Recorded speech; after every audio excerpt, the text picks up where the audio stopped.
All right. It is 1 o'clock, top of the hour.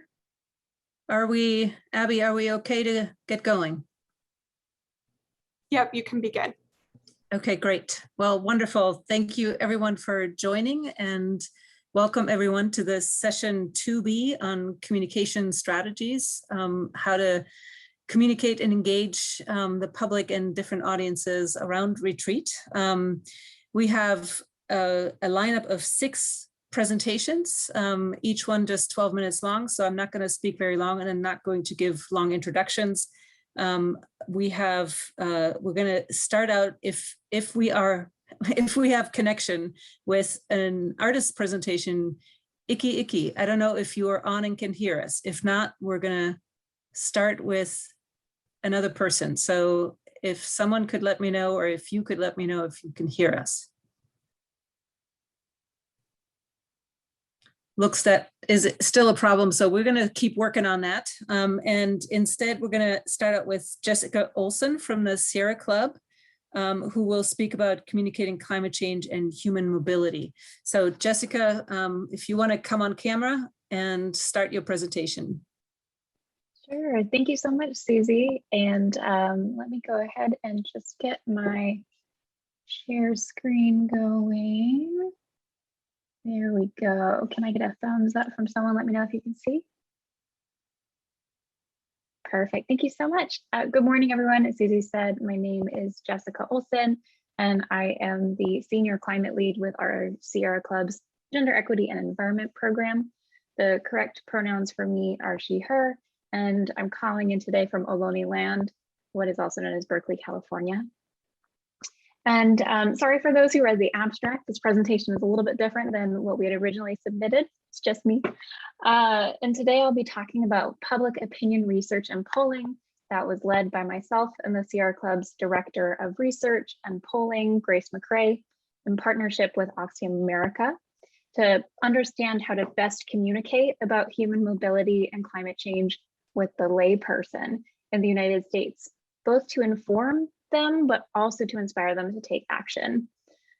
So the inspiration for this research actually came from reviewing the existing literature and noting that there are pretty distinct differences in the way that practitioners and impacted communities spoke about human mobility dynamics versus the way that these issues were written about in stories that are shared by popular media, but also in the news. So as a grassroots organization, the Sierra Club knows the importance of people power. And this inspired us to identify what would be the strongest messaging to both build the empathy and understanding of the American public to issues of both climate change and human mobility. But as I mentioned, also to really just inspire people to take action. To that end, one of our basic questions in this research that we asked was, what does the average US voter already know about these issues, and what terminology and messages do they most easily understand?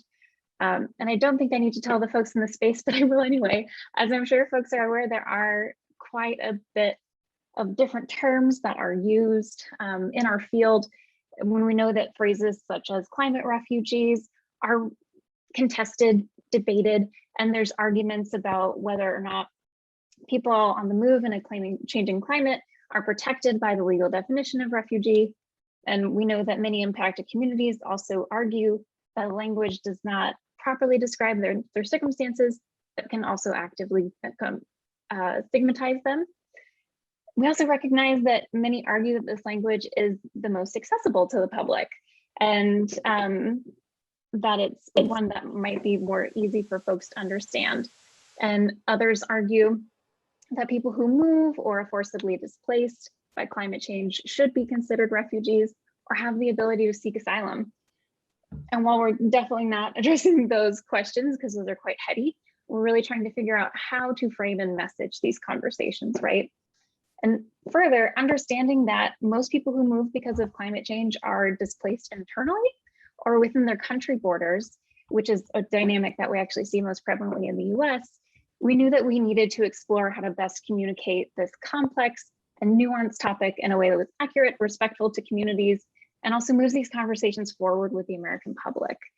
So to do this, we worked in partnership with Oxfam America notably my colleagues, including Lauren Stewart, Jesse Young, Kristen Height, and James Morrissey, to undertake public opinion research and polling. And this research was developed in consultation with a dozen or more different organizations and entities, and also informed by community leaders from impacted communities, both in the United States, but internationally as well. So we really do see this research as a tool for improving our communications. We do want to say, we don't posit to address the larger debate, as I mentioned, of how to legally support in communities and individuals on the move. The scope for our research really was how to message climate change and human mobility specifically to US audiences. So this means that our tests were similarly held in the US, as I will go into detail in a little bit. And while these findings and perspectives are really focused on a US audience, I do want to note for folks in other contexts right now tuning in that we do think that these insights have the possibility of helping to inform communications internationally as well, although maybe not quite the same. So before I dig into the key findings of this research, I do want to just quickly note, we see this work as the beginning of a bigger conversation, and we look forward to continuing to learn more about how to build a movement that is supportive of the work already being led by communities around the world in the face of a rapidly changing climate. And these recommendations are by no means prescriptive. Communities should be able to continue using the language they choose for themselves. Practitioners and policymakers should continue to use technical terms for their specific purposes. This research is solely meant to understand how to inform the US general public and inspire them to take action. So just quickly taking y'all through our methods here. We worked with Opinion Research Perry Undum to develop a two-phase research project. So in our methodology, our first phase was a series of 4 in-person focus groups in New Orleans, Louisiana, and New York, New York. We also recruited people from New Jersey for that specific focus group. In order to kind of find the information we were looking for, all of our participants recruited had voted in 2016 and indicated that environmental issues, including climate change, were important to them. The participants had also lived in their area during Hurricane Sandy and Katrina, and groups included a diversity of gender, age, race, and political affiliation. And the second phase of our research actually involved an online survey of 1,211 registered voters using YouGov's online panel. The survey sample included oversamples of Black voters, Latinx voters, and millennial voters.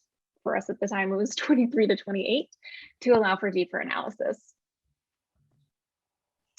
Now here, there's a lot of really rich information, which I don't have quite a lot of time to get into today. So just giving out some of the key insights about audience awareness, terminology, and messaging. So just 1 in 3 US voters say that they have heard about people being forced from their homes because of issues related to climate change. So while this issue is not top of mind, voters can imagine how climate change affects where people live and how they move when prompted. And it was clear from our research that some of the terms and language currently used by experts, such as climate refugees or forced climate migration, are not actually easily accessible to the average voter. So further, just kind of diving into our public awareness piece. So like I mentioned, about 31% of US voters have heard of climate-related displacement. Young voters, college-educated respondents, and Democrats were the most aware of the issue, with the large majority of Republicans saying they had not heard about this issue. And across different affiliations, the majority of our respondents could see a connection between displacement and climate change when prompted. And when you mentioned acute risks such as wildfire, flooding, and hurricanes, those were the most common associations that folks had. And those who had heard about climate-related displacement are most likely to reference domestic examples, actually. And that included the acute risks I mentioned, like wildfire, hurricanes, et cetera.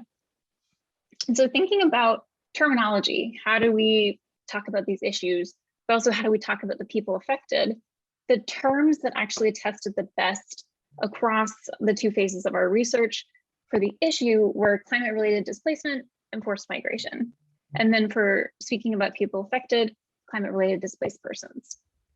And then thinking about the messaging and the storytelling themes, there were actually quite a lot of similarities in what really resonated with people.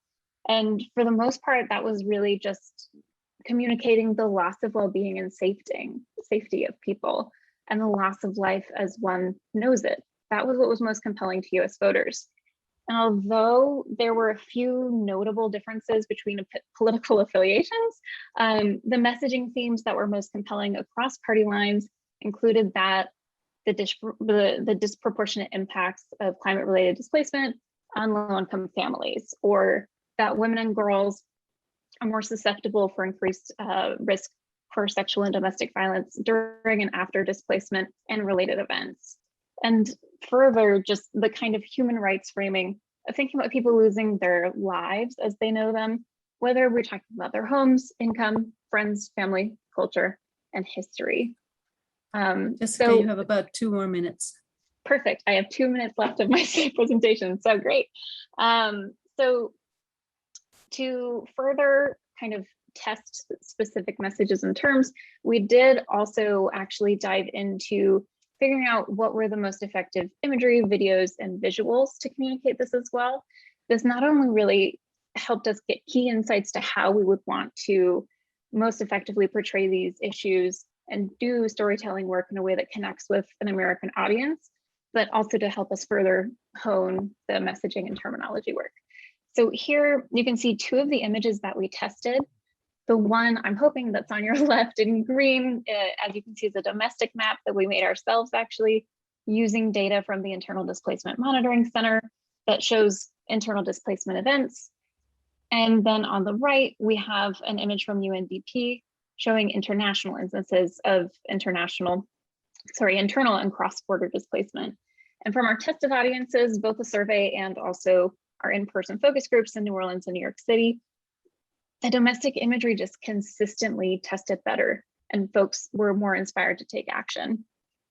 And so I know we don't have a lot of time today, and that's all I have for you. I do want to say that while I don't have time to go into greater detail, I would love to connect and share more with you. So please don't hesitate to reach out, set up a meeting to learn more. I'd love to share the details, or also if you have ideas of ways to collaborate.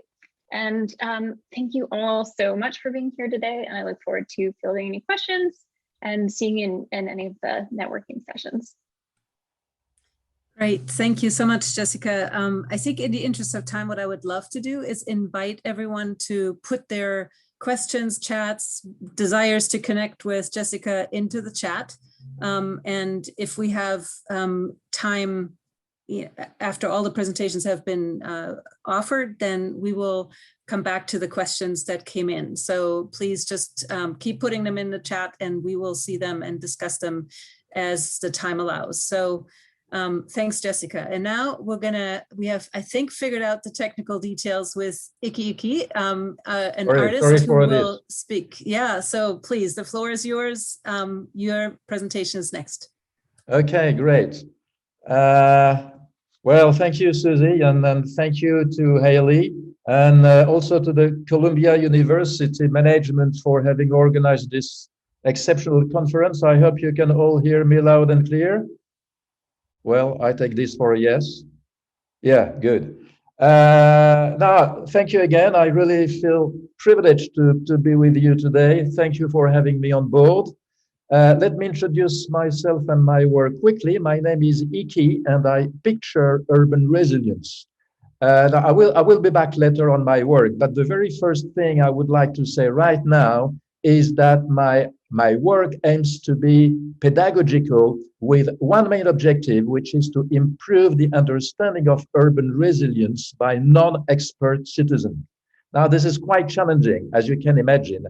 And this leads to a certain number of questions that I would like to share with you. So let me share my screen with you.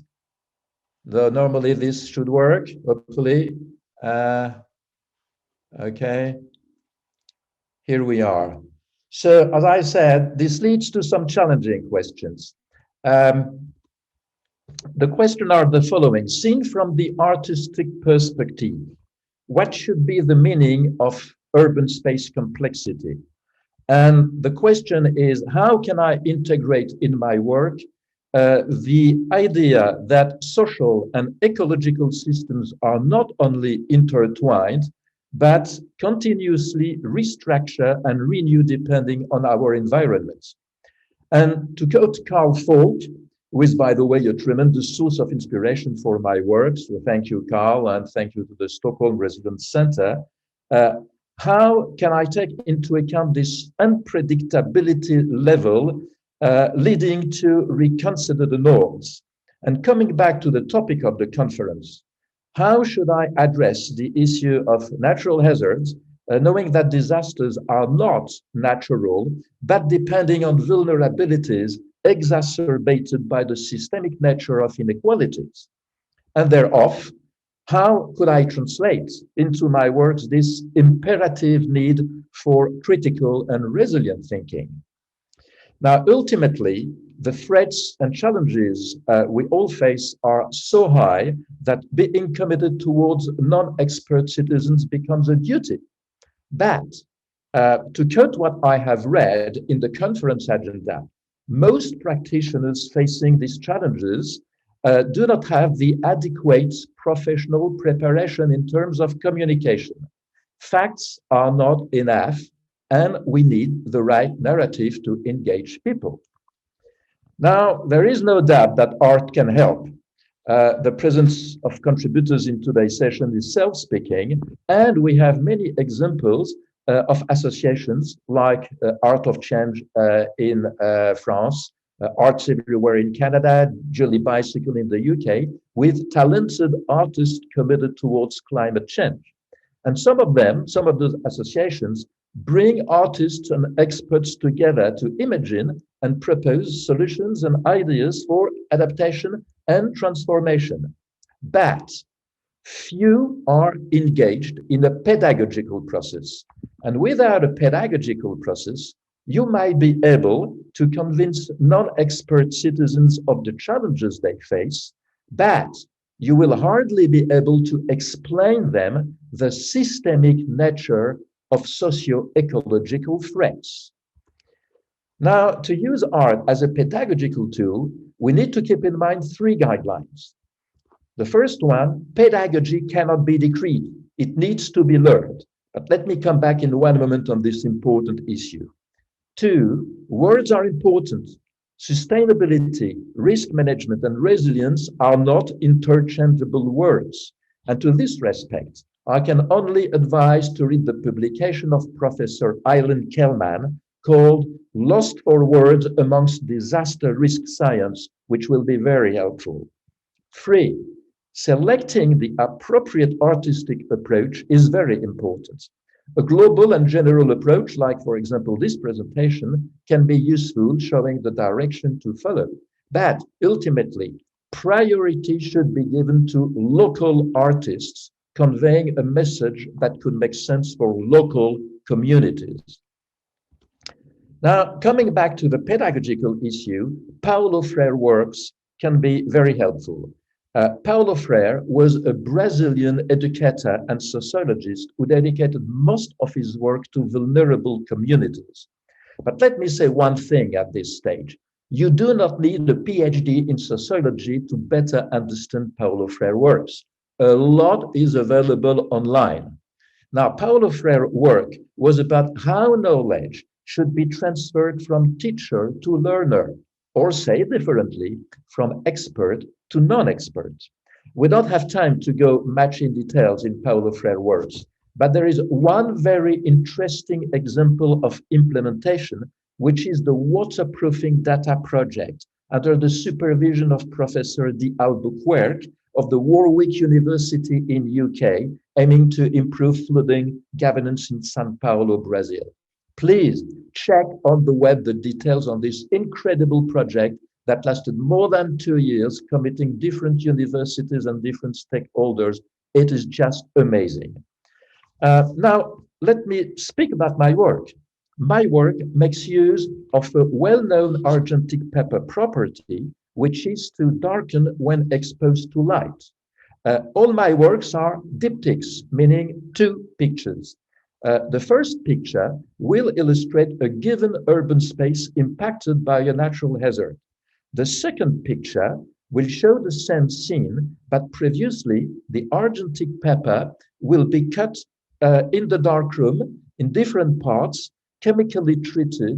The different parts will be reassembled together, still in the darkroom, before being exposed to light.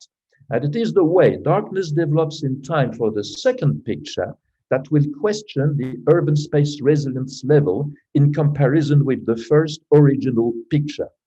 Now, such a work, together with a scenario written and elaborated with an expert, will be very useful when engaging into a dialogical process of co-working and learning. Now, I will show you now 5 different examples of my work. All of them have one thing in common. They all refer to the category of natural hazards. And all of them may turn into a disaster depending on one thing: vulnerability. Now, this is what is important, the most important. And this is what makes the link with the conference. Listen, being aware of this question of vulnerability should make all of us accountable, and recall the work of philosopher Emmanuel Levinas on the concept of alterity, and the works of Professor John Tronto on the concept of care and ethics. Shapes. This work questions how resilience can be implemented in case of widespread destructions. Earthquakes are devastating at different levels. We know this. They impact the persons, the cities, and the organizations. But they also talk about an irrational fear, which is the destruction of our matrix. Now, in this diptych, the second picture darkens in time in such a way that only the broken glass path remains, referring to our fears and vulnerability, while 2 attributes, namely Le Corbusier building and the Golden Gate Bridge, are endangered when not destroyed. The Japanese paradox is all about the difference between risk management and urban resilience. Now, it is well known that the Japanese culture in terms of risk management is almost a second nature. But do we really speak of resilience the way we understand it, or at least the way we should understand it, when philosophical and or religious principles refrain to reconsider the norms that sometimes need to be reconsidered? In this work, darkness is detrimental in time to the city and its inhabitants, confronting the great wave of Hokusai, symbolizing here the almighty nature that no one can stop. La Seine. 2 minutes. 2 minutes. Yeah, no problem. La Seine. Now, this picture was taken during the substantial flood in Paris 3 years ago. And this work is about adaptation of historical urban environment and how far we are ready to go in losing our cultural heritage. And what does this mean in terms of resilience? Now, those 3 works that you have just seen were shown just before the pandemics by the World Bank in Washington, D.C., in an amazing exhibition called The Art of Resilience, and I was amongst the lucky ones to be selected. Do cities learn from getting burned is inspired by the Australian tragedy we all remember, but it is also related to the ongoing and never-stopping fires in California. It speaks of the moment where cities will be directly impacted, and not only the wildland-urban interface. And it questions also our difficulty to learn from the Aboriginal traditions in terms of fire risk management. And to end this presentation, my God, it was so quick. Is NYC retreat inevitable refers to the topics that will be discussed during the conference. It was inspired by an article published last year in the online journal New Cities, in which the CEO of the Star City Group explained why he decided to leave the Hudson River area where he was living and why he did not believe any longer in urban resilience. Now, I wanted to end my presentation with this work, because not only because it refers to the topic of the conference, but also because not being able to convince non-expert citizens of the true meaning of urban resilience should be seen as a collective failure. Thank you for your attention. Obviously, 12 minutes, my God, is so short. We didn't have the time to go much in details, if you are interested in the way the co-working process can take place between artists, expert and non-expert, check my website where you will have much more practical details. Thank you. Wonderful. I wish I could ask questions directly, physically, say hello to my friends who are following me, hello, and give hugs maybe, but unfortunately all this seems a little bit too early. Thank you. Thank you. Thank you so much. It's 12 minutes. wonderful. It's a wonderful presentation and very stimulating. So again, encouragement to put all comments and questions to Iki in the chat, and we will try to get to as many of them as possible. So if we now could switch to Melissa Teicher from Princeton University, who will speak on the critical perspectives on managed retreat at the intersection of psychology and environmental justice. Melissa, it's all yours. Great, thanks so much. Yeah. Great, yeah. Hi, everyone. Just give me a moment to get my screen up. All right. Well, it's great to be here joining you all virtually. My name is Melissa Teicher, and I'm a second-year PhD student with academic backgrounds in psychology and urban planning, and with professional experience in sustainability management. Through my PhD, which is in environmental policy at Princeton, as well as my fellowship with the New York City Mayor's Office of Climate Resiliency, I've been working with colleagues, some of whom you can see on the screen, to develop understandings of how behavioral science can contribute to urgent and necessary conversations around climate adaptation and environmental justice. So the term behavioral science commonly refers to a very modern set of disciplines that empirically study, well, human behavior. It's really a loose group of academics from fields such as psychology, economics, political science, and more, who focus on research questions such as what motivates people to take or inhibits them from taking certain actions, and how do people perceive risk and how do they react in response. Highly publicized research from the early 2000s found that people's behaviors typically are not fully rational in the classic economic sense, but neither are they just completely random. Instead, there are often cognitive processes at play that lead people to behave, on average, in a certain way under a particular scenario. You may have heard the term nudging, which is one conclusion from these findings, because if there are ways in which behaviors are generalizable, then there may be subtle ways to influence those behaviors. Academics and policymakers have since harnessed this to try to encourage things like recycling behavior, opting in to being an organ donor, and so on. More recently, behavioral science has matured to ask more questions about the roles of social norms, cultural groups, and institutions in influencing individual and group behavior. It has also, in its best form, become more reflexive, to ask critical questions about whose behaviors are being considered and to acknowledge the inherent subjectivity of deciding what is a good or desirable behavior. Some researchers are asking great questions like, which behaviors are even being put on the table for consideration? Who stands to gain or lose from behavioral changes? And who is leading the design of all this research? These sorts of questions should continue to form the backbone of this research area going forward.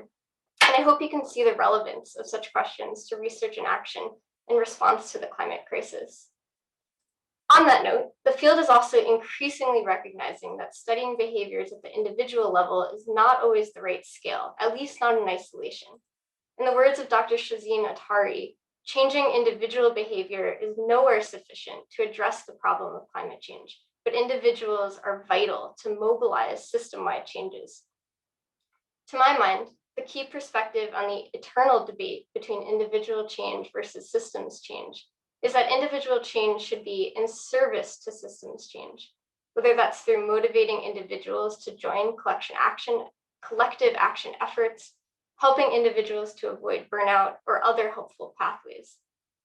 What's particularly interesting, I think, about behavioral science when applied to coastal adaptation is that in this context, we're dealing with a variety of types of risk.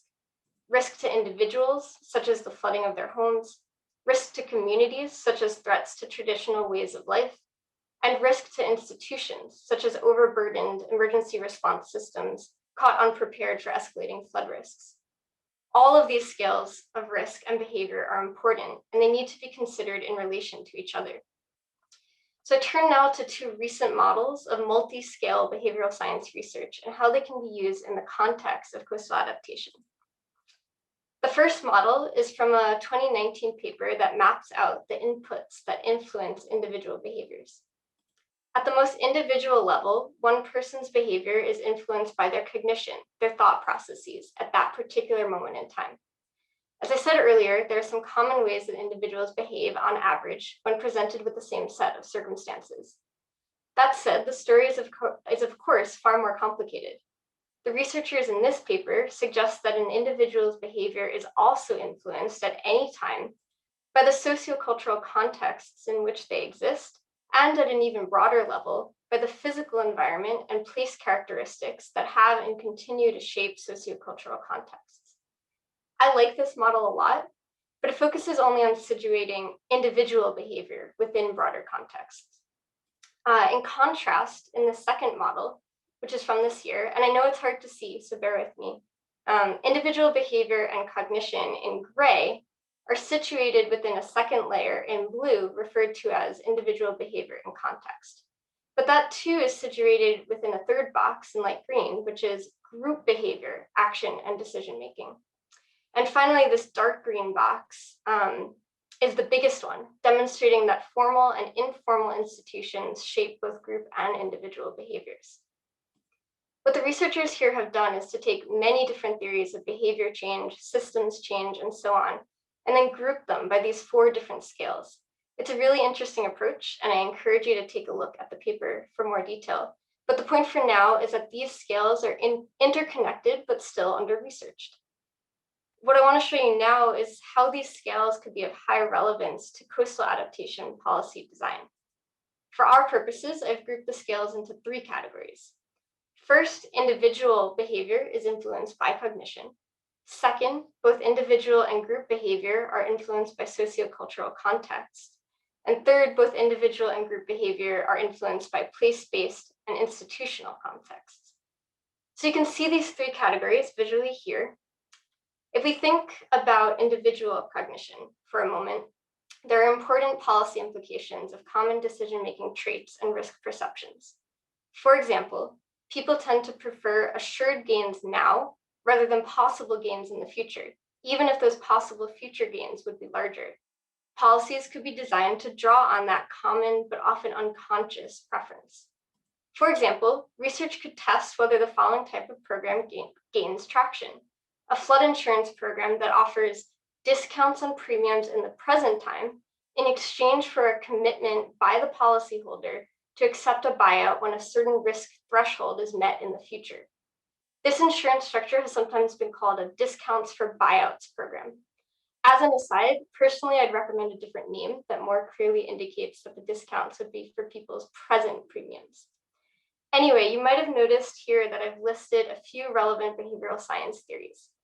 In the interest of time, I'm not going to define these, but I want to note that there's a lot of work to be done to test how these known cognitive phenomena come into play. But individual cognition is, of course, not the end of the story. For one thing, a policy might be a good idea from a cognitive perspective, but not be the right option for a particular community. So the influence of sociocultural contexts on behavior is critically important. Here's an example. Subsidies for insurance premiums, grants for housing retrofits, or buyouts might see low uptake when offered at an individual level, but might become more popular if designed for entire communities. Social norms and a whole host of other group level factors are likely at play here. Even better than financial offerings at a community-wide scale are policies that are co-designed directly with communities. For example, community-led flood monitoring paired with the co-production of future scenario mapping could be a powerful combination. Governance structures need to be explored that allow communities to collectively identify what the risks are to their way of life, what adaptation policies they want to see implemented, and at what point in time or at what risk level they want those policies to go into effect.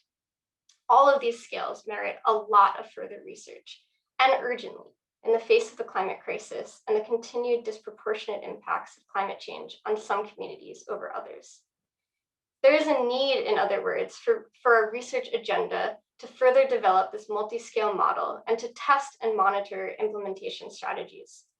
Behavioral scientists will need to be in communication with academics from other disciplines, as well as, probably even more importantly, with policymakers and community members so that fruitful research pursuits can be identified together. A couple more minutes. Some questions that might guide this research agenda include, how do people's behaviors change when they experience multiple cascading risks, such as, say, a hurricane during the COVID-19 pandemic? How do EJ and BIPOC communities in particular experience climate risks and access institutional support systems? For example, what barriers might there be to accessing government programs such as FEMA individual assistance? Also, how can policies be co-designed so the adaptive capacities of communities are strengthened and institutional injustices are reduced? Third, what other social factors are key in furthering or inhibiting collective adaptive action? For example, how does trust or lack of trust in governance systems mediate group decisions on coastal risk? And finally, what are some of the feedback loops between the behaviors of community members and the behaviors of policymakers?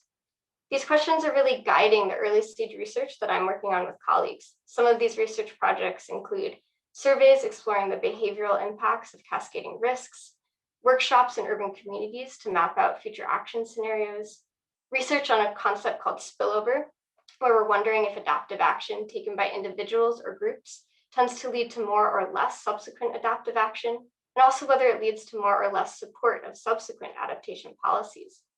We'll also be exploring how this is mediated by past exposure to risk and trust in governance systems. Finally, there's work in New York City to build a local adaptation research agenda with input from a wide variety of stakeholders through an initiative called the Climate Knowledge Exchange. So I'm hopeful that there is a lot of productive and useful research to come, and I hope to connect with many of you to continue developing this overarching research agenda. To wrap up, I want to mention just several really quick things. First, several colleagues and I are planning to write a much more detailed journal article version of this presentation, so please keep an eye out down the line for that. Second, we invite you to participate in one of our surveys on perceptions of cascading risks. You can take the survey by following a link that one of us will try to put in the chat, or by finding the link on the conference website, or by scanning this QR code with your phone camera. And finally, as I said, I'd love to connect with any of you on this topic. So please feel free to reach out to me by email or through the conference platform. And with that, I'll stop here, and I'm really looking forward to the rest of the presentations. Thank you. Thank you so much, Melissa. That's wonderful. And I am really delighted how well you all are keeping time. So thank you so much. It is good for all of us, which allows us to switch to our next team of presenters, which is Kristen Marcell from the Climigration Network, Hannah Teicher, and Mychal Estrada, who will talk about their community engagement plan. So Kristen, can I open the floor to you and you get us started and then pass it to your colleagues? Yes, thank you so much, Susie. Thank you everyone for these presentations. So much of what I'm hearing resonates with me, and I hope that we can all connect afterwards. The Climigration Network is a relatively new network. We are the only organization in the US right now that's dedicated to providing both practitioner and community level support on climate migration. We are composed of volunteer leaders and people with lived experience on flood and fire risk, and our volunteer practitioners span a wide variety of fields, and many of them are speaking in this conference over the next 4 days. Just to highlight a few, there are 3 speaking in a concurrent session with us right now: Kelly Main, Chris Tingley, and Linda Shai. We also have later on today in the 3 to 4:30 session, Rupa Gupta, Robin Bronin, the Executive Director of the Alaska Institute for Justice, which is also a key community-based partner of ours, and Kirsten Howard from New Hampshire, who will be talking about work that she's doing in New Hampshire later today. So we have 5 work groups that are working on different topics to address barriers, and one of them includes narrative building, which we would very much welcome artists, including Xavier, who is also a member of our network and will be speaking in a few minutes. And we also have a research work group and a policy and law work group and a learning and communications work group. So very interested to have anyone who's interested in getting more engaged join us, and you can learn more at our website. I also want to mention that we have an internship that's open and available, and if you're interested in being a part of our team, please do look to our website. So Hannah, who is a co-chair of our narrative building work group, has been leading this project along with Mychal and Scott Shigioka. And it's been an amazing team. It's been an amazing journey. I will say that when we started this project, the concept we had for it is very different than where we have now ended up. And there was a lot of learning in that process. So really excited to hand this off to Hannah, who will take the next leg of our presentation. Thank you, Hannah.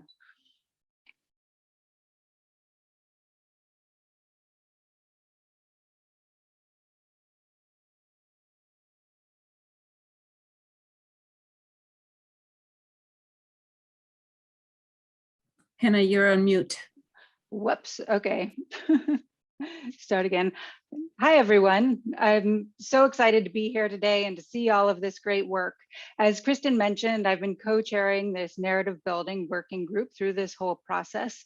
I'm calling in today from the Lekwungen territories, known now as Victoria, BC.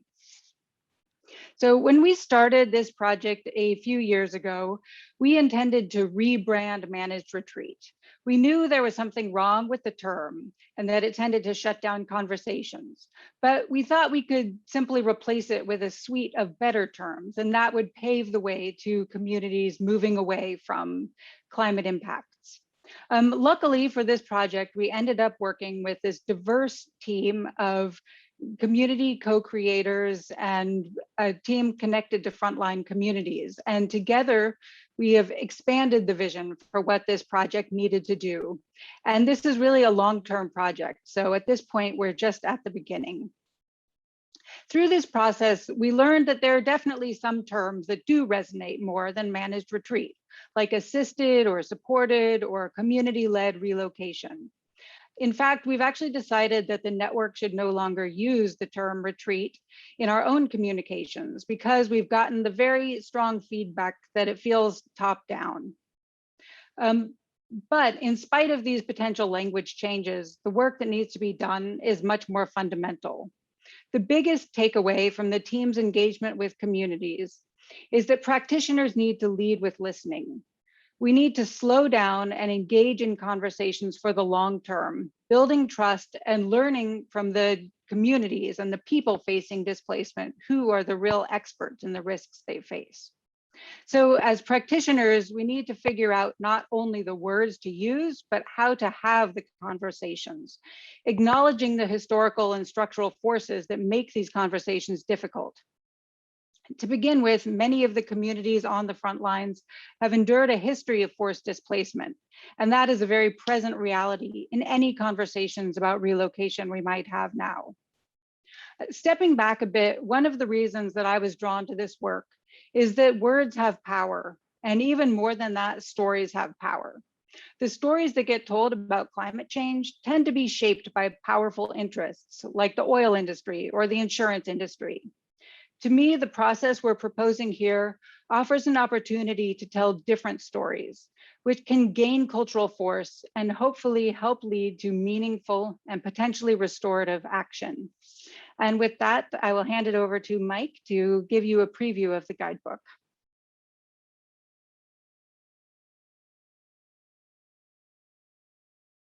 I realized I had to unmute myself.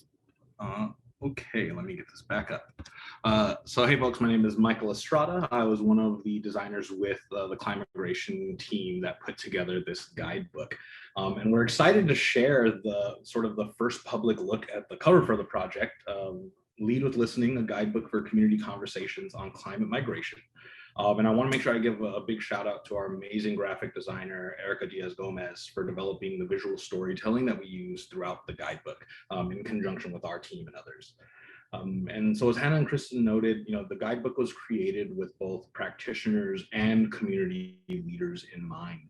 It's our intention that the guidebook would provide both groups with firsthand insights and recommendations that could apply directly to those experiencing and working alongside communities experiencing climate-related migration issues. Our team was made up of a diverse collective of organizers and storytellers, artists, policymakers, and more. And we had a wide range of backgrounds, and we all shared a personal connection to the climate crisis we're facing. And one of the things that was really important with the final piece that we're presenting out into the world was that it was something that was really tangible and usable for people that were either doing this work directly or being affected by this climate crisis. We wanted, even the name as a guidebook, we wanted it to be something that provided a roadmap and suggestions on how people can begin these conversations and begin taking themselves down this path. So here you'll see some of the amazing graphics that we have, and these, we really wanted to make sure that when designing the guidebook, it was important that we centered the voices and the stories of those that were directly affected by climate migration. Our community members from around the country that we connected with, more than half of them being directly affected by the climate crisis. So we made sure that we were connecting with folks from the coastlines, people who were dealing with drought and farming issues in the central US, policymakers from the Gulf Coast who were dealing in the wake of Hurricane Katrina and managing their cities' relocation plans and things along those lines. And we knew that by getting these diverse voices and getting these diverse stories to be able to share and sort of give some context to the experiences that people are having firsthand on the ground. And as you can see here, we have two different insights that were shared by what we called our co-creators. These were the various community members that we connected with as part of our research. And you'll hear sometimes some points from them where they say things like, the word climate change is a loaded term for many of us down here. Also, don't be academic and use jargon because it's a turnoff. Be real with people and say what's going on in the simplest words possible. And this is just an example of some of the things that we heard that we felt for practitioners were particularly important as you're beginning to have these conversations and as you're beginning to think through your work as it directly relates to these communities. As somebody mentioned earlier, it's really important to make sure that we're starting from the point of listening and understanding how we might best be of service. It's also very important for us that within this guidebook, we had pages that give an example of some of the insights informed recommendations from our team. So we wanted to make sure that there were really actionable steps that people could take as they were interacting with the guidebook. And so throughout the pages, you'll see things like tips for engaging in these conversations, direct quotes from the community members that sort of help us inform the way that this work should be happening. And we really wanted to lay it out in a way that felt approachable and really usable by both practitioners and community members. So really giving step-by-step guides and activities on how you might take this work and move it forward. Just a couple more minutes, Mychal. Yeah, and so the last thing that I want to say before we jump to the end is I was really impressed with the way that Climigration from the beginning was really focused on finding ways that these practitioners and community members could work in conjunction together. We knew through our previous work that it wasn't one of the groups or the other's job to move this conversation and to move this work forward. And it really was going to take union and collaboration between the two for such a widespread crisis that the country and the world is experiencing, to really find some of these tangible solutions that can be implemented on the ground. And so what we want to make sure that we do is invite everybody here. I will drop it in the chat box, or actually, Hannah, Kristen, if one of you wouldn't mind dropping it in the chat box while I'm sharing the screen. We have our public release of this guidebook coming on July 15th. And on this session, it's going to be just over an hour, and you'll have a chance to learn more about the insights shared within the project, as well as different ways that you might incorporate the guidebook into your own work. And with that, like we said, here's the RSVP link. We'll make sure we drop it into the chat box for you for the folks that are interested. But other than that, thank you very much for your time, and we hope to see you on the 15th. Thank you so much. Fantastic. I can't wait for that presentation and release party. I'll be joining you for that. So thank you, all three of you. Let's move on. And again, everybody who has questions, please put them in the chat in the conference platform, and we will get to, if everybody keeps their time so well, we get to them toward the end. So now we have a presentation from Xavier Cortada from University of Miami Department of Art and Art History, and Adam Roberti from Cortada Socially Engaged Art Lab and Studio. So I don't know, I think it's Xavier, you are going first, is that right? Okay, great. Thanks Thank you so much. It's a pleasure to be here with you, with all of you colleagues, sharing and talking a little bit about the crisis, the existential crisis of our time. I'm going to talk a little bit about the Underwater Homeowners Association, a participatory art project launched in 2018. This is Miami. It really is.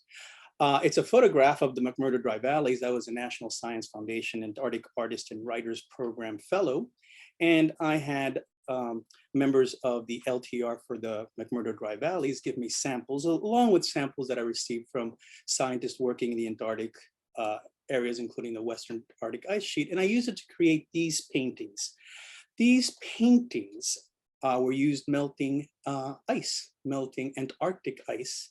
And to me, they are the precursor of horrors to come. The same ice that melted that painting is the ice that will become Miami in the shape of water.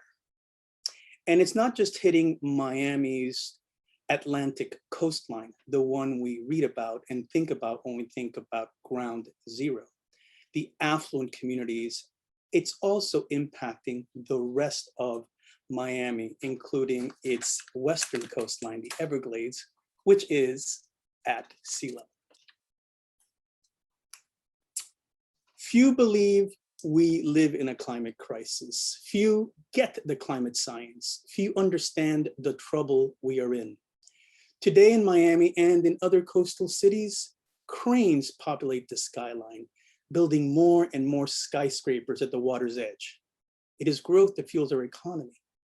Increased development does grow the tax base and keeps property taxes from rising. Developers naturally push for growth.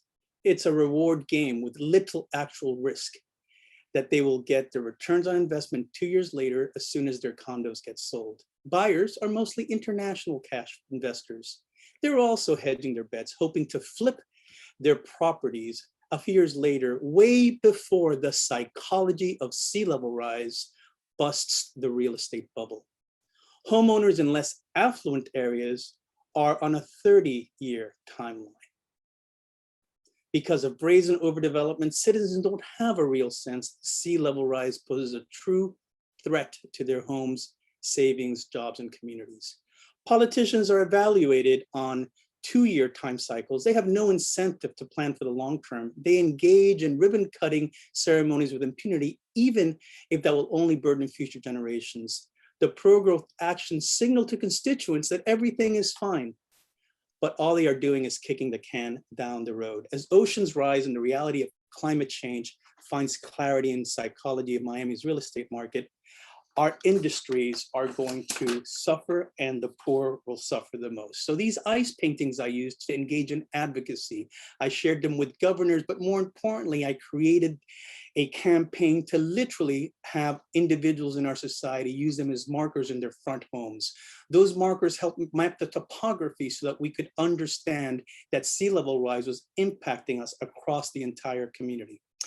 We engaged in homeowners associations where block by block, citizens took their sea level from an app, their sea level elevations, and placed them in their front yards. We also engaged community in the problem solving by having them build a sense of community, but also mark the future sea levels across their society. This is the Underwater Homeowners Association, and through trainings, through community meetings where we talk and work together and learn together about problems from septic tanks to flood insurance costs to the property value devaluation, and through campaigns, as we did during the November elections, we engage community in problem solving and making the problem of sea level rise something impossible to ignore. Let me hand it off to Adam Roberti. Perfect. Okay. Thank you, Xavier. Now that we have an understanding of the underwater HOA and the potential for socially engaged art, which is what this is, in the context of the climate crisis, I'd like to take a step back and really discuss how Xavier's practice approaches some of the long-standing obstacles that scientists and practitioners have been dealing with when trying to communicate the urgency of the moment we're living in. I'm Xavier's studio manager. I oversee a lot of his participatory art projects, and I work with him on developing them. And so that's why I'm coming in with this climate communication perspective. I guess I'd like to say that, you know, you guys are well aware that the complexity of climate change has made it a particularly difficult problem to communicate. In terms of temporality and timescales, it is a long-term challenge in need of immediate action. Because global warming is so often perceived as temporally distant, its consequences are heavily discounted by a lot of people. In behavioral economics, this phenomenon is known as hyperbolic discounting, where people place very large importance over short-term horizons and then very low importance over long-term horizons. This difficulty of accurately conceptualizing climate change mirrors what's called the Construal level theory in social psychology. The theory suggests that we're better at predicting and making decisions about events that are psychologically closer to ourselves compared to those that are psychologically distant. The Construal level theory represents a problem for climate change temporally, but also spatially. Consequences are frequently portrayed by a polar bear in the Arctic or impoverished people in Bangladesh, but really not as a threat to those living comfortably here in the West. So with the underwater HOA, Xavier addresses these common challenges by personalizing the issue, not only by localizing the consequences of climate change to a resident's city or state, but literally to their house, right, to their home. And B, emphasizing the immediacy of the problem. So residents are invited to attend monthly underwater HOA meetings that are happening now because their neighbors realize the need to be planning now for their property values, their septic systems, their fresh water, literally, you know, among other things. An additional difficulty in communicating climate change is just the sheer enormity of the issue in both a spatial and conceptual sense. So representations of climate change that are extremely alarming may do a good job promoting the saliency of the problem, but result in low levels of self-efficacy. Research has shown that fear-inducing and catastrophic tones in climate change narratives can inspire feelings of paralysis and disbelief rather than motivation and curiosity. So similarly, you know, people have a limited capacity for worrying about various issues. And this is known as the finite pool of worry. If someone is already really concerned about paying bills or losing their job, they're less likely to worry about climate change. A good example of the finite pool of worry effect is America post 9/11. As the public's concern about terrorism sharply rose, concern about other issues such as environmental degradation and restrictions of civil liberties noticeably decreased. So the underwater HOA attempts to tackle these kinds of problems by building community and really providing a sense of agency to its participants. So, you know, climate change is not something that one person is going to solve, but when people see that they're part of a larger movement, it isn't quite as overwhelming. Everyone has a role to play.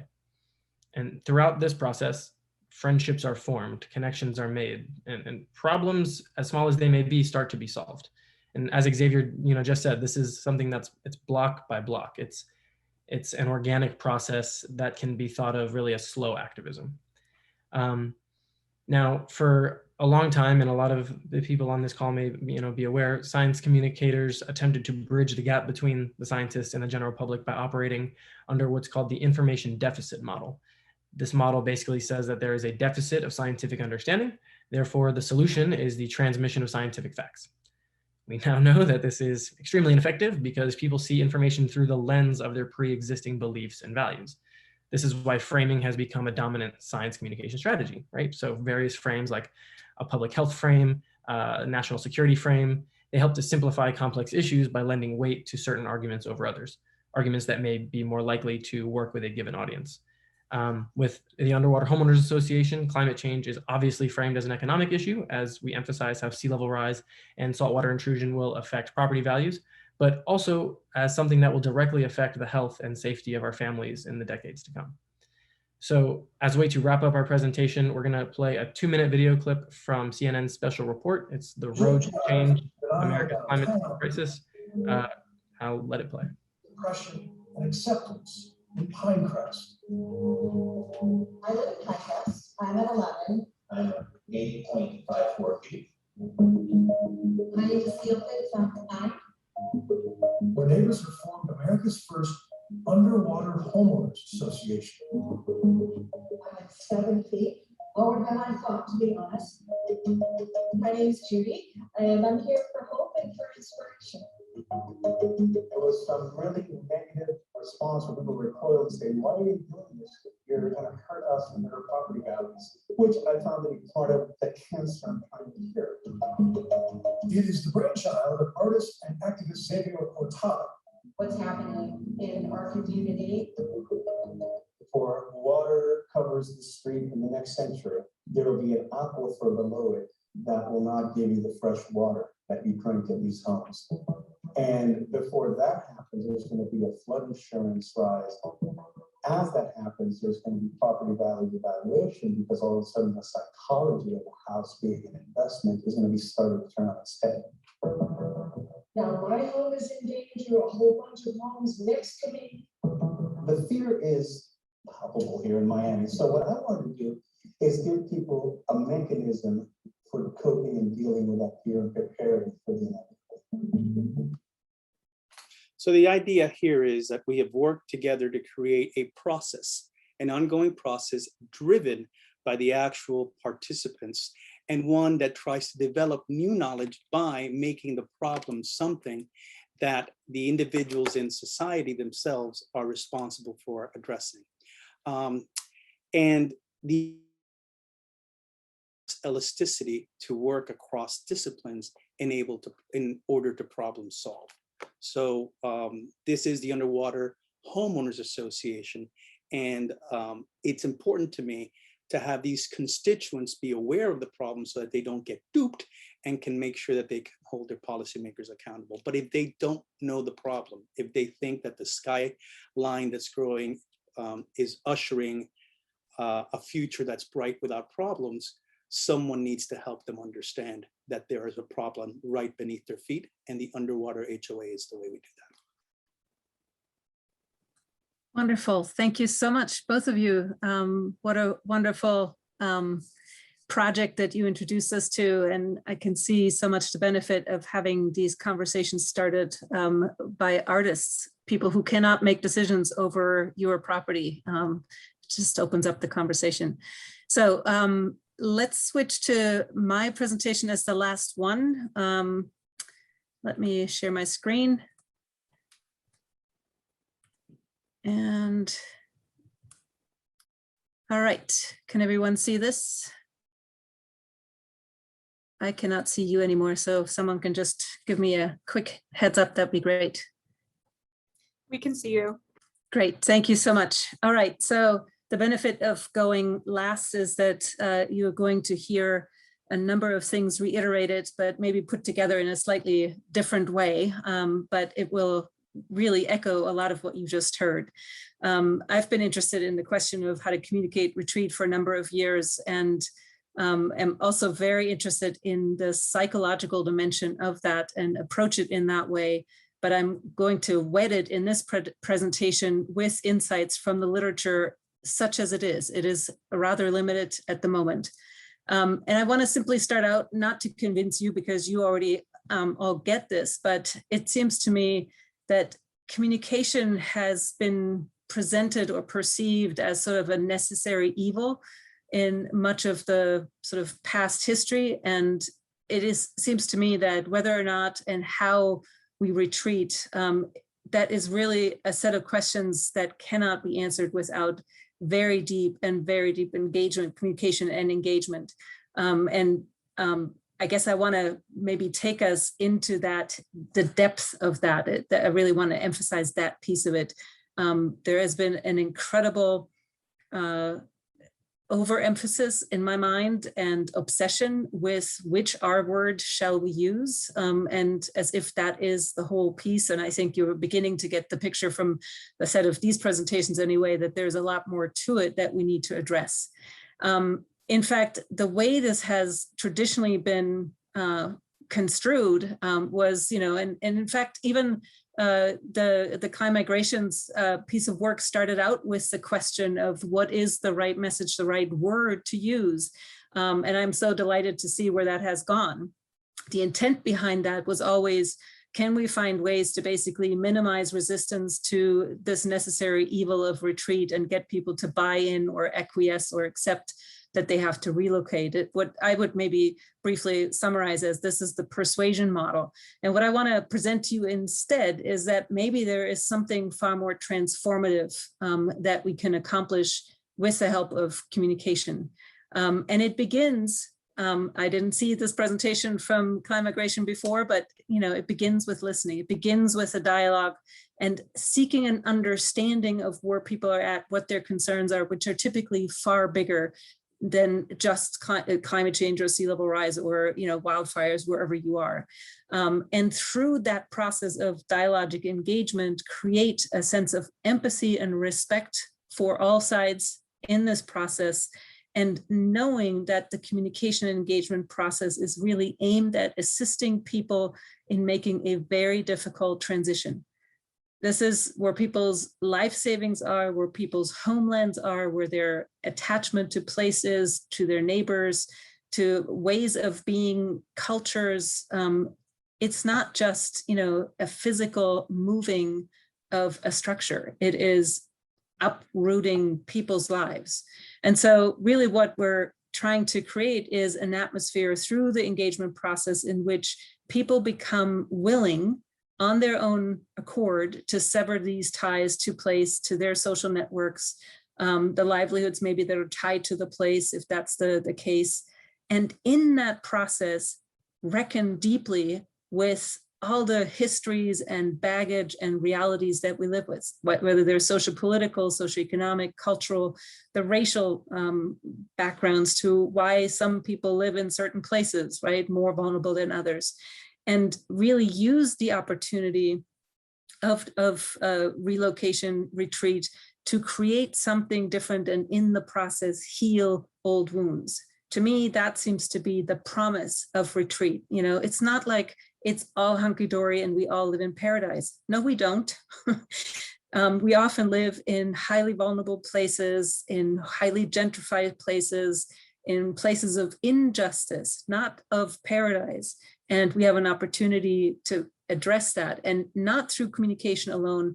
There must be a deep wedding with deep structural, political, financial reforms and assistance to help people make that move, to make that process easier so that relocation becomes possible. But it seems to me, if we understand this not as the end that you have to basically convince people off and then, abandon them essentially once they get their house moving, but see it as a process of transformation that begins with a letting go and goes through the reckoning all the way to building something new, then maybe we have a better frame for how to think about this.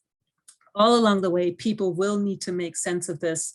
And really what they're engaged in is a profound process of restoring their lives, who they are, where they belong, what they do, where their roots are, and so on and so forth. So this is what we need to assist with as communicators.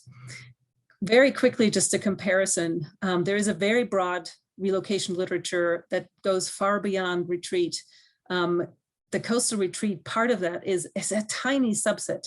And what's interesting is that in that broader relocation literature, our words are not problematic. It's just never an issue. It is a really big issue in the coastal context. Interestingly, that broader literature is interested in the social and psychological well-being and outcomes of retreat, relocation, whatever you call it. Interestingly, in the coastal retreat literature, that interest has shrunk down to resistance, conflicts, and under what conditions people are accepting the fact that they have to move. There is an interest in the broader literature in that full lived experience from the place of origin all the way to the new place, which is interesting. We only focus essentially on the place where people have to leave. We have not yet dealt very much, certainly not through communication, with the side of the receiving communities. So it's a very narrow view of what that lived experience is. Again, the broader literature is more balanced in its attention to both some negative and positive experiences people have during the relocation process, all the factors that push and pull them away from a place. Whereas in the coastal retreat literature, it's dominantly on that negative emotional experience. And the only thing positive is what makes people want to stay in place, you know, our love for place. And then finally, there's a lot of attention to meaning making and adjustments, psychological adjustments people have to make, but we don't do that in the coastal relocation literature. And it is certainly not really interested yet in that larger narrative of transformation. So I think there is so much we can learn from that broader literature and apply that to the experience of retreat. And I guess want to just lay out all the range of things that could happen for people and that do happen for people. We hear it increasingly in the stories that are told in the media or in, you know, blogs or in people's own accounts. And let's start with sort of that place experience. What do people love about the place where they live, the community? How do they care for it? Their attachment, their identity, pride, belonging, all those issues. And also, what experience of hazards do they have in that place? The minute you mention retreat, all of a sudden, all that gets sort of becomes insecure. And so you have a whole set of emotional experiences around anxiety. You might entitle that group, whether it's their worries, concerns, being left behind, feeling abandoned, feeling uprooted, being disoriented, or feeling alienated. And then very much a set of emotions that comes around grief, what people are losing, the sadness, the wishing they could be back in a place, the broken hearts of having to leave places that have long family ties or cultural ties, and often being hurt. For some people, especially if it's connected with experiences like Katrina or Sandy or other traumatic disasters, the retreat itself and whatever led to it could very well result in a set of experiences associated with unresolved trauma. So I love the fact that you mentioned the trauma awareness in the guidebook. So overwhelm, lack of control, helplessness, fatalism, and so on. And so no wonder people get defensive, right? That's when you get into denial, resistance, NIMBY experiences, conflicts, othering, right? Other people are to blame for whatever is happening. So those things all need to be addressed, and they oftentimes then get turned around into anger against politicians, against local government staff or whoever the government entities are that are involved, anger against people who can't afford to move, who left, whatever, the whole range of experiences around unfairness, the social tensions that are there. And then finally, there's the possibility of actually having that resolved, and that people manage through a intense psychological process to essentially grow from the traumatic experience. They experience relief or feel lucky that they had a chance to find a new home. They embrace the change, create a sense of optimism about their future, and have hope, a sense of empowerment that is so important, particularly when the land doesn't go just to the next developer or to the next owner, but back to Mother Nature, and when they simply can make a new story out of their lives. And so what I think is necessary is that in the communication process, if we do not want to just end up in litigation in front of court, we must address this full range of people's experiences. And what I want to offer to you now are essentially 10 suggestions of what we might do. And I call them tasks. They're not, I'm organizing them in a sequence, but I don't think this is not a logical or a linear sequence that you go through once. You will jump back and forth between all of these groupings of the emotional experience. And so one of those tasks is to simply name and frame, as the previous speaker just said, the depth and scale and nature and outline of this change, and helping people to come to understand that this is a necessary change. When people don't have a good sense of the nature and persistence and the growing magnitude of the risks that they're facing where they live, they're far less willing to even entertain the idea of retreat. A limited understanding of the adaptation options available and what their respective requirements or costs, pros and benefits are, cons are, that's just where we're starting out with, right? So delivering technical information is important, but it can backfire if it's not framed and handled carefully. It needs to be context sensitive. It needs to be trauma informed. I would highly recommend to never frame retreat as an ending alone. It is one step in a larger process of change. And somehow those associated losses and sacrifices must be placed into, if you will, a narrative arc toward a new beginning, towards something that's meaningful and good in the eyes of those affected. And then we had several pieces now on art, so I don't need to make a big case about this, but to imagine what that future could be like when people are stuck in just thinking about what they're losing is actually really, really difficult.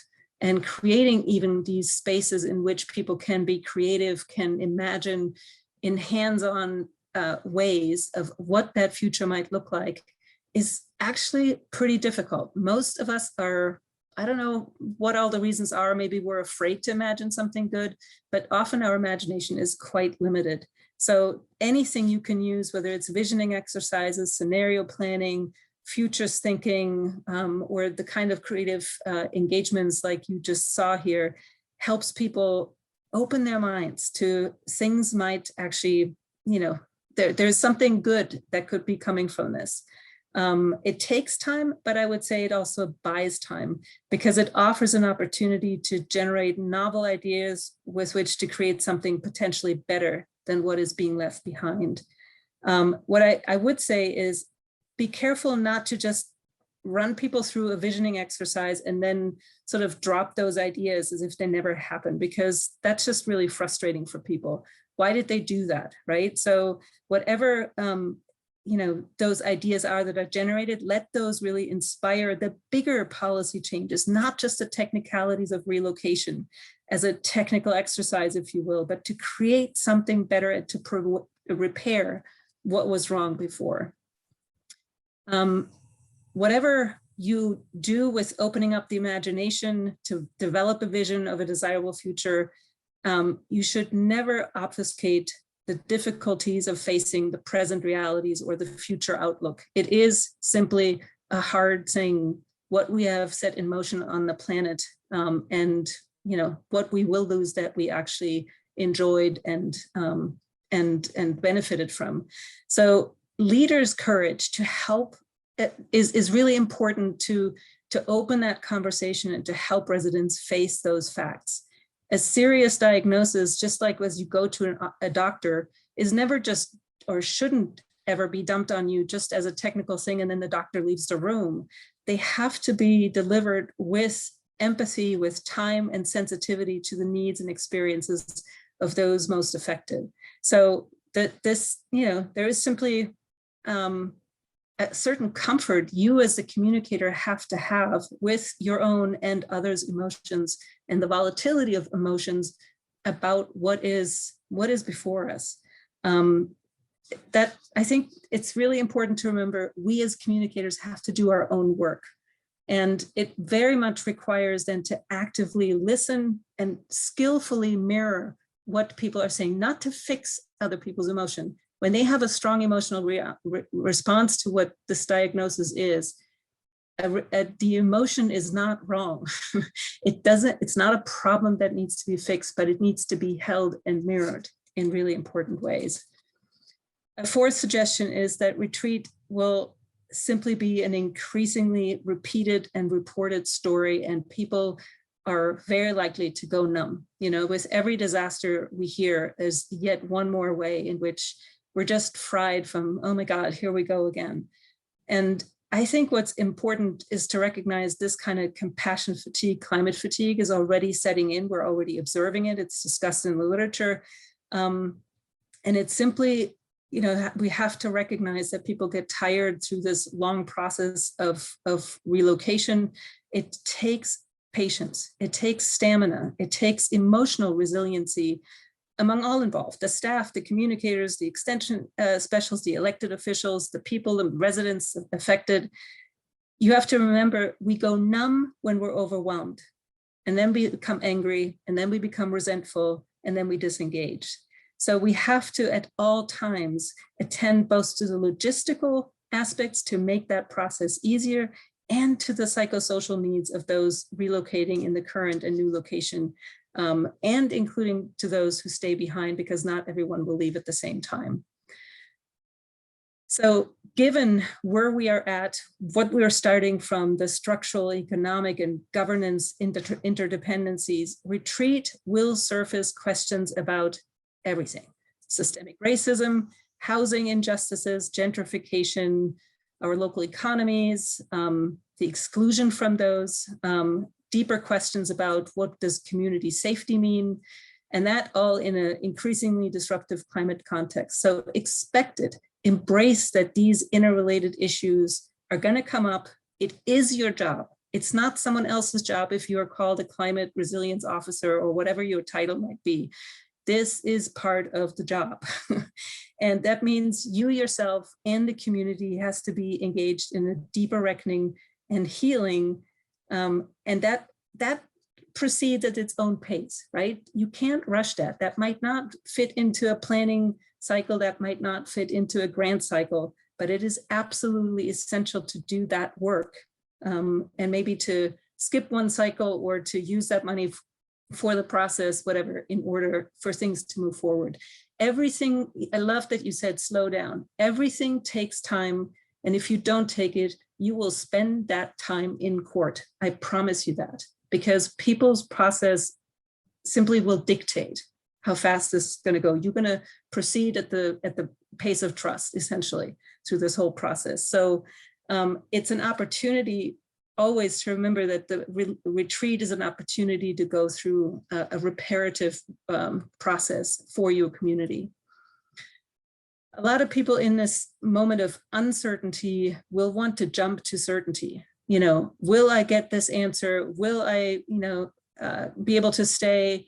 How long can I stay? Give me the exact number. Tell me it's not happening. Oh, and there's an elected official who promises me I will never have to retreat. I mean, those are the kinds of certainties that we like to jump to in a moment of great uncertainties. We've seen that on a big political screen, and I think it's potentially really destructive. So part of the task of a communicator is to allow people to hold still and help them become comfortable with uncertainty. It's a really difficult process to do that. But it, fostering curiosity, open minds, asking questions, as opposed to giving simplistic answers that are almost always going to be wrong. I think that is the process that I'm talking about here. As I said, there is this ongoing need for sense and meaning making, and that simply will happen through story and restoring our lives as opposed to through the facts alone. It's just by helping communities face these difficult facts and generating a vision of a desirable future that we frame the work at hand. And that's how the story of retreat turns from one of loss and ending into one that makes a sacrifice meaningful.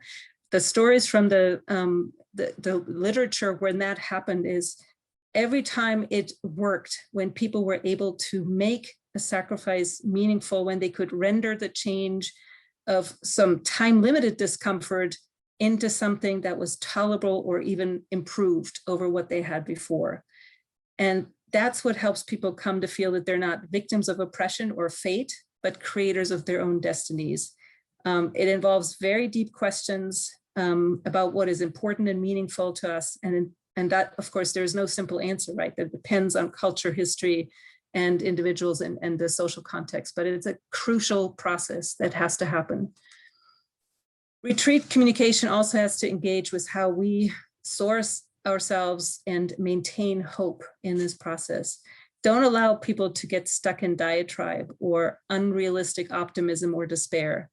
This is not to mean that you negate the seriousness of the present situation or the difficult outlook, but to help people embrace the diagnosis, identify a worthy goal, even if that changes over time, chart a path between where they are now to that future destination, if you will, demand active participation in realizing it, and deeply anchor that in the personal and collective meaning for themselves, right? Along with very steady and strategic support from others to actually realize it.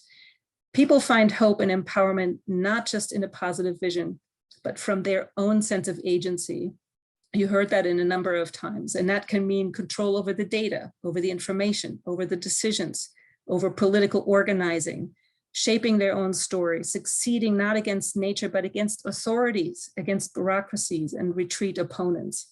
So making struggle productive and honorable or just and reparative is what gives people ultimately that radical hope.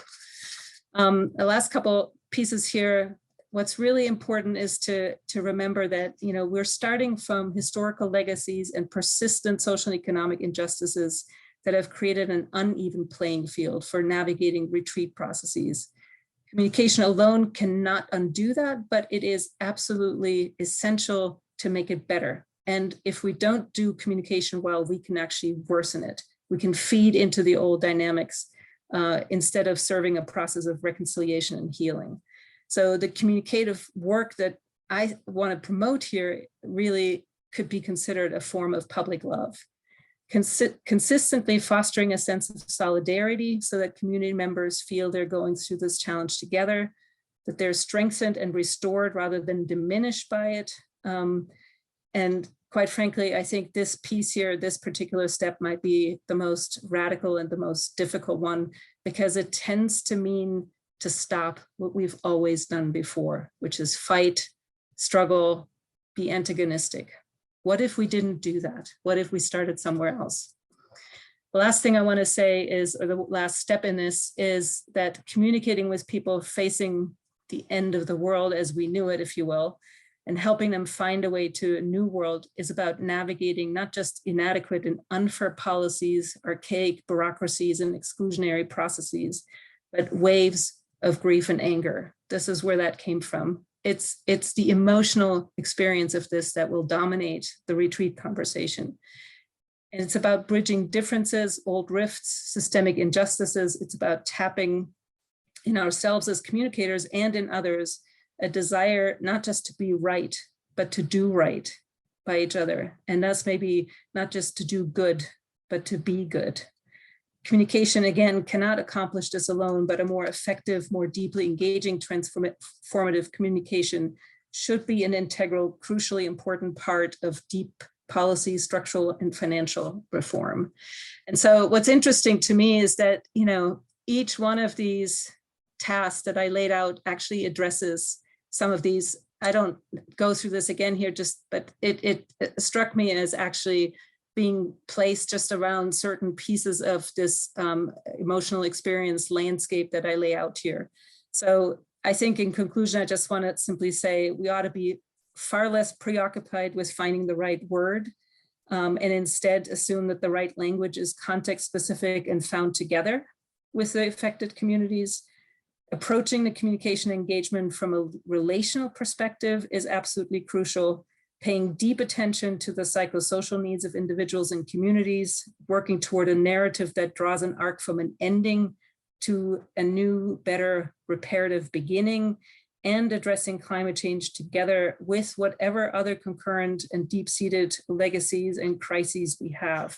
That seems to be the task of it. So I'll stop here and let's get to the chat. Thank you so much. All right, so hang on 1 second.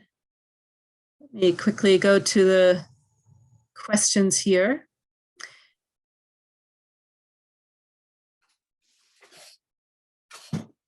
Wow, that's a good question. So let me quickly pick one out here. And Abby, if you see one, or if you have tracked these and you want to call them out, that's just wonderful too. I'm just catching up now.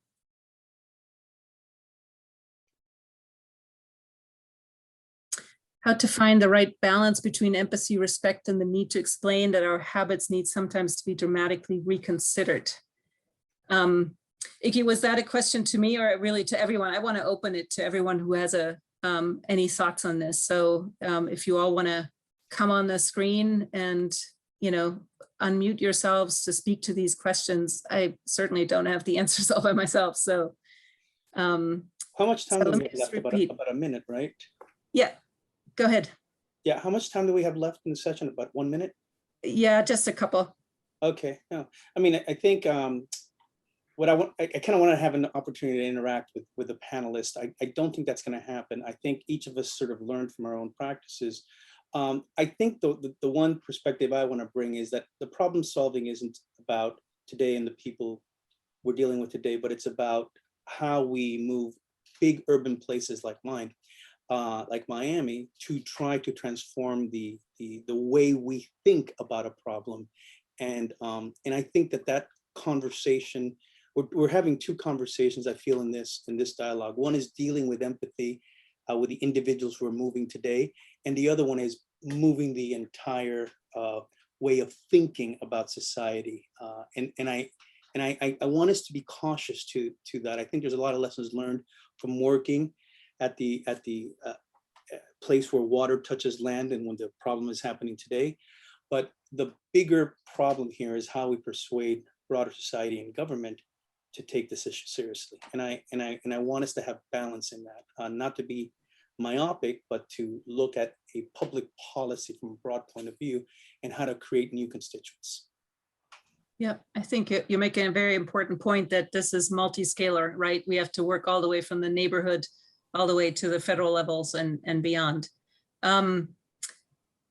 Other comments on this? There's also a question from the audience. What strategies can be successful for helping people navigate grief from climate migration or climate impacts more generally? Anyone who wants to speak to that?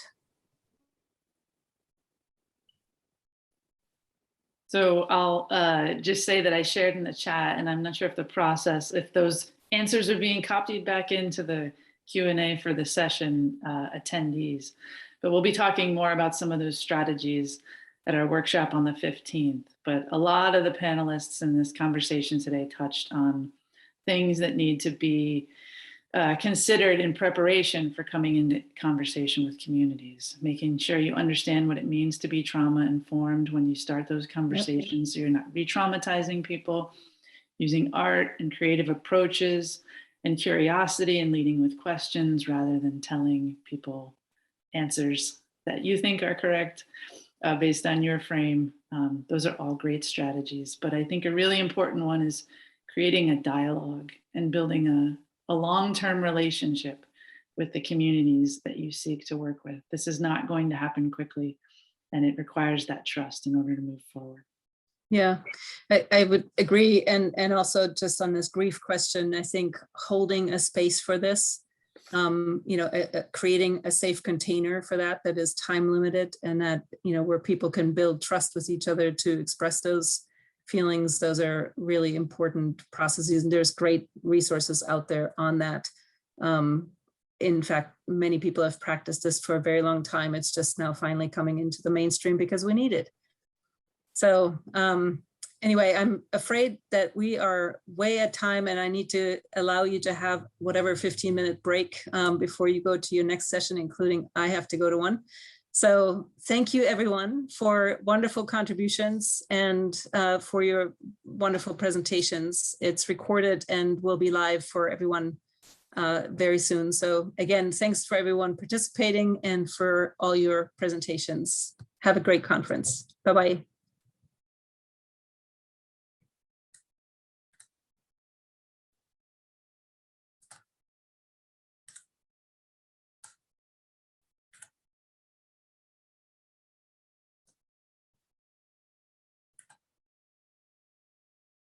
All right, we're good.